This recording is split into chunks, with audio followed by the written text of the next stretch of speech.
মে মাসে শুরু হওয়া বন্যা ডুবিয়েছে ১.৫ মাস। এর মধ্যে ঈদুল আজহার ছুটিতে সিলেটের পর্যটন কেন্দ্রগুলোতে পর্যটকদের যাতায়াত বন্ধ থাকে।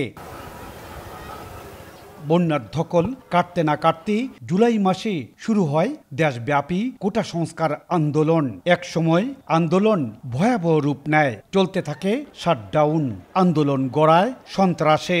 ১৯ জুলাই রাতে জারি হয় কারফিউ, যার প্রভাবে পর্যটন কেন্দ্রগুলো ফাঁকা। জাফলং যে টুরিস্ট ব্যবসায়ীরা প্রায় হাজারখানি দোকান আছে, এখানে হকার মার্কেট ফুটপাত লাগায় আমাদের খুব ভয়ানকভাবে সমস্যা, আমরা বেকার হয়ে গেছি। ব্যবসা বাণিজ্য নাই, কোনো কিছু নাই। দেখেন এই নীরব মরুভূমির মতো হয়ে রয়েছে।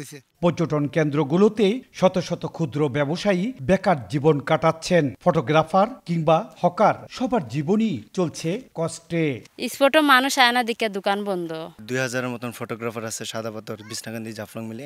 নগদের কাছে সব গ্রাহকই প্রিয়, তাই তো সারা দেশে ক্যাশ আউট চার্জ সবচেয়ে কম।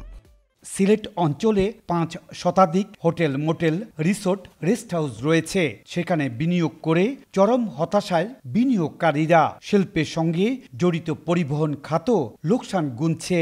ট্রান্সপোর্ট, হোটেল, মোটেল, রিসোর্ট, এরপরে আপনার সাধারণ শ্রমিক, বার্কি শ্রমিক যারা আছে, যারা নৌকা চালায়, তাদের ১,০০০ কোটি টাকার মতো তো আমাদের অন্তত কমসে কম ১,০০০ কোটি টাকার মতো ক্ষতি হয়েছে। স্বাভাবিক সময়ে বছর জুড়ে প্রায় ১০ লক্ষাধিক পর্যটক সিলেটের জাফলং, সাদাপাথর, বিছনাকান্দি, রাতারগুল সহ বিভিন্ন পর্যটন কেন্দ্রে বেড়াতে আসেন।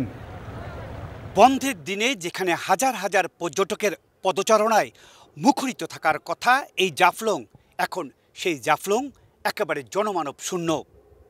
সিলেটের জাফলং পর্যটন কেন্দ্র থেকে ইকরামুল কবির, সময় সংবাদ।